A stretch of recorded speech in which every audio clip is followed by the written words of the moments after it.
There are a lot of people who are biting their fingers in fear that they might lose their jobs. But there are few people who have decided within themselves, I'm going to make it. Some people aren't waiting to be cut. Some people are moving on their own because they feel within themselves, I've got what it takes to make it. They're not afraid about tomorrow because of how they see themselves, because of what they feel that they deserve, because of what they feel that they can create for themselves. Because these people have decided, as they look at the future, as they look at themselves, there's a way. Where there's a will, there's a way for me to begin to create a way out of no way. And when you have that kind of consciousness, when you have that kind of spirit, nothing can stop you. Nothing. What would your life be like as you look toward the future if you decided, I'm not going to allow my fears to stop me? What would your life be like?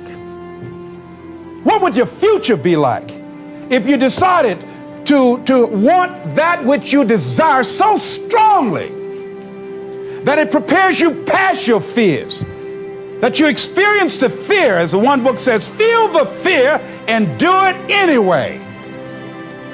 What would your life be like?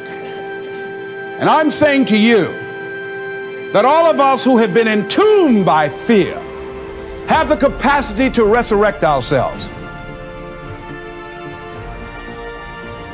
When you are not filling your life with the things that you are capable of doing, see, we all have some stuff that we've been given.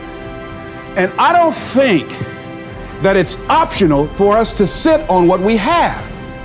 See, if you're sitting on what you have, what you've been given, and I think everybody's been given something to bring to the planet, that only you can do that, only you can perform that, only you can initiate that activity. And if you don't do that, if you're not filling in your life with your life work or your mission, then there are gaps in your life.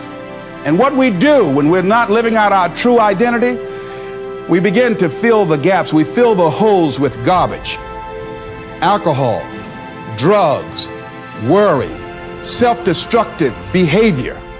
So when you begin to look at your life and you know that you're not doing what you can do because you have allowed yourself to be held captive by your fears.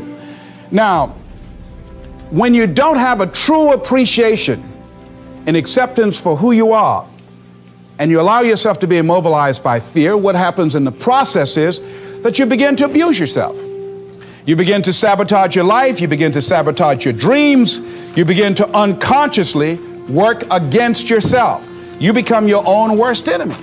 So what do you do about that? Well, you begin to realize that your dream and your gifts have so much meaning and so much value for you till your hunger for them will begin to push you past the fear.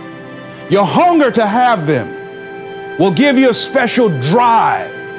As you work on yourself, as you begin to acknowledge your true identity, the true power that you have, the true capacity you have to bring about change, the miracle working power that you have within yourself to do the things that you want to do.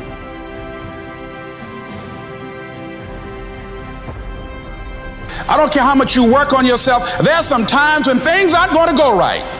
They just are not going to go right. There are times when anything that can happen will happen. Murphy's Law will be knocking at your door. Why? I don't know why. That's called life. And you have to deal with it. Sometimes your life will be in a slump. I suggest to you that if you are facing a challenge, don't stop. Stay busy. Work your plan. Continue to do those things that you know that work for you after you have evaluated yourself in the situation. Continue to move. Stay busy, stay busy, stay busy.